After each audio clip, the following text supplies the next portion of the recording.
তোকে তোকে গলা টিপে এনে মেরে ফেলবো, বুঝেছিস? তারপরে আমার ছেলেকে বলবো যে আমার বউ আত্মহত্যা করেছে।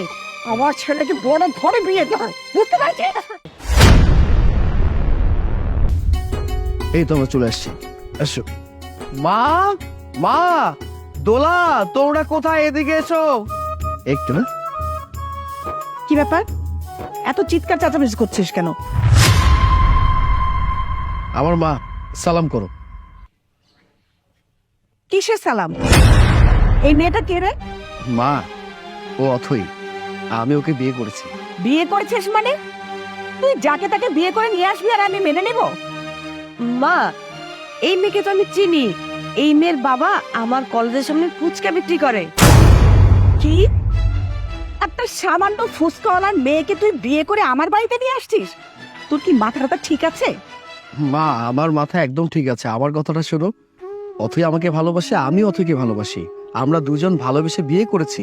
এইটাকে কোনো ভালোবাসার বিয়ে বলে না। এই মেয়ে তোকে ভালোবাসার ফাঁদে ফেলেছে। এরকম ফকিন্নি মেয়েদের ফোন দিই আমি খুব ভালো করে জানি। এরা বড় লোকের ছেলেকে দেখে ভালোবাসার ফাঁদে ফেলে বিয়ে করে। না মা, তুমি অথইকে যেমনটা ভাবছো অথই তেমন মেয়ে না। তুই ভালোবাসায় অন্ধ হয়ে গিয়েছিস, আসল সত্যিটা খুঁজতেই পারছিস না। আর এই যে তোমার মা বাবা নিশ্চয়ই অনেক খুশি হয়েছে, কোনোরকম খরচ ছাড়া, যৌতুক না দিয়ে এত বড় একটা ঘরের ছেলের সাথে বিয়ে দিয়ে পাঠিয়ে দিয়েছে। মা, তোমার কাছে এমন ব্যবহার আমি আশা করিনি। কি ভেবেছিস একটা রাস্তার ফকিন্নি মেয়েকে বিয়ে করে আমার বাসায় নিয়ে আসবি, আমি তাকে বউ হিসাবে মেনে নেব আর বৌমা বলে মাথায় তুলে নাচবো? তুই যদি এই ধারণা করে থাকিস তাহলে ভুল ভাবছিস। আমি কোনোদিনও এই ফকিন্নি মেয়েকে বউ বলে মেনে নিব না, বুঝতে পেরেছিস? সর। দোলায়, বোন আবার, মা তো তোর ভাবিকে বরণ করে নেয়নি।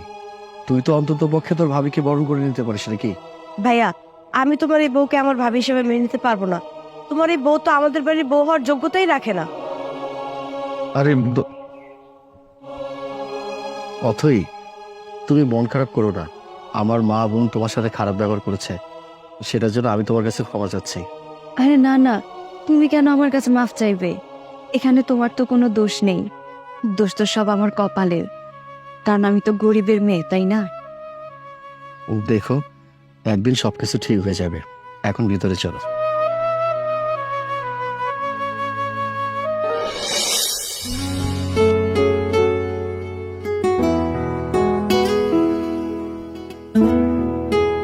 কি ব্যাপার, অফিসে যাচ্ছ?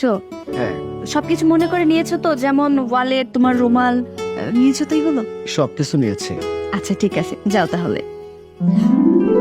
আরে কি করছো? বাড়িতে লোকজন আছে, দেখে ফেলবে তো কেউ। দেখে ফেলে সমস্যা কি? আমি কি আমার বউটাকে একটু আদরও করতে পারবো না? বুঝতে পেরেছি। আদর করার অনেক সময় আছে, এখন তো যাও, অফিসের টাইম হয়ে যাচ্ছে না? অবশ্যই যাব, কেন যাব না? আরে আমি তো চুলা রান্না বসিয়ে রেখে এসেছি। আহা, এই বাড়িতে বউ হয়ে আসার পর থেকে কাজ আর কাজ। এত কাজ করা দরকারটা কি বলো তো? তো কাজ করতে হবে না? মায়ের মনটা তো জয় করে নিতে হবে নাকি? এবার যাও, লেট হয়ে যাচ্ছে। ও হ্যাঁ, তাই তো, অনেক দেরি হয়ে গেছে। আচ্ছা ঠিক আছে, আমি গেলাম। হ্যাঁ, যাও। হারামজাদে, রান্না করে চুলায় কে দিয়ে আসছিস? হ্যাঁ, ওরা গন্ধ আসে না নাকি? কিন্তু মা, আমি তো চুলার আঁচটা কমিয়ে দিয়ে এসেছিলাম। তাহলে কি আমি মিথ্যে কথা বলছি? তোমার সাহস আমার মুখের উপর কথা? হ্যাঁ,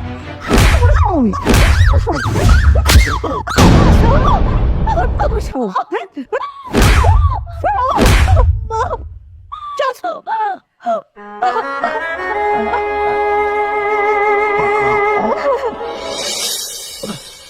অথই, অথই, কই তুমি? এক গ্লাস পানি নিয়ে এসো।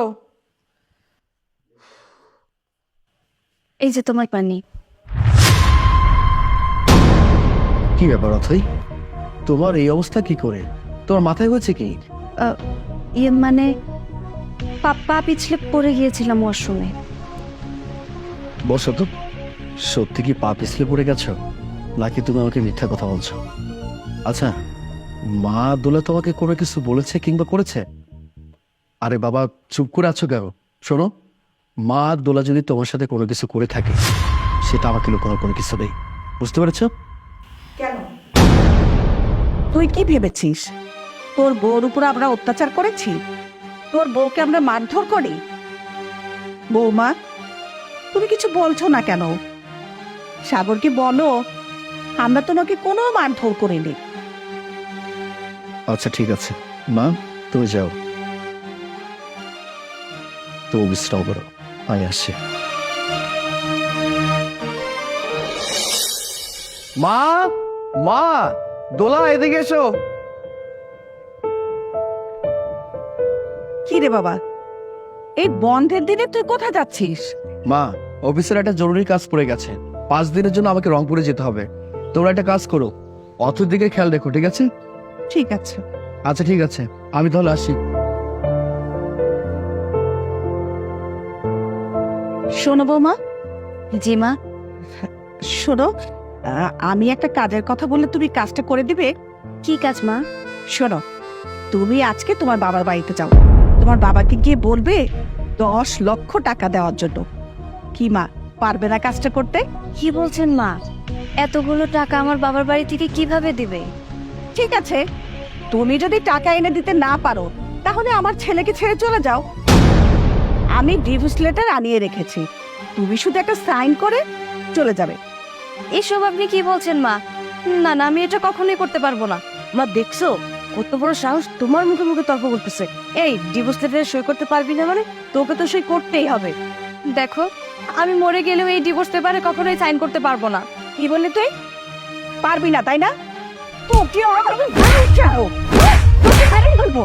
শোন, তোকে গলা টিপে এনে মেরে ফেলবো, বুঝেছিস? তারপরে আমার ছেলেকে বলবো যা আমার বউ হত্যা করেছে, আমার ছেলেকে বড় ঘরে বিয়ে দেয়, বুঝতে পারছিস? মা, দোলা, তোমরা কি করছো সব?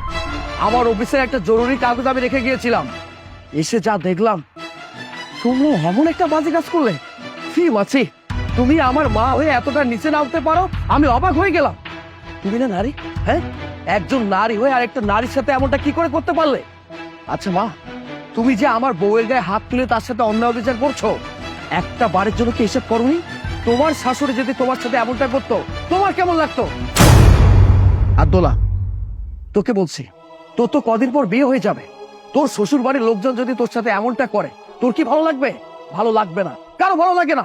আমারই চোখের সামনে আমার বউর সাথে অন্যায় অবিচার নির্যাতন হচ্ছে, সেটা আমি কোনোভাবে মেনে নিতে পারছি না। মা, তুমি একটা নারী হয়ে এমন বাজে কাজ করলে।